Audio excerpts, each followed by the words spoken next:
Hey everyone, in this video we're going to solve a mathematical expression that can trick a lot of people. Before seeing the solution, try to do it in your head and see if you get the right result. Shall we?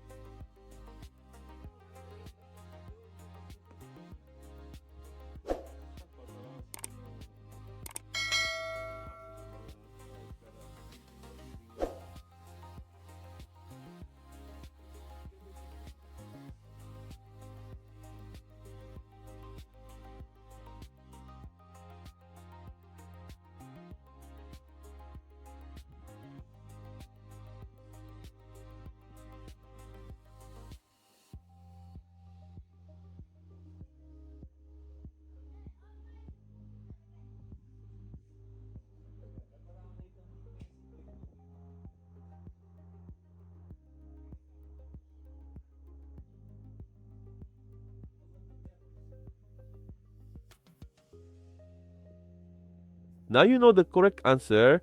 If you got it right, comment below. If you got it wrong, don't worry. This type of expression tricks many people. Leave your like and subscribe to the channel and follow the upcoming challenges. See you in the next video.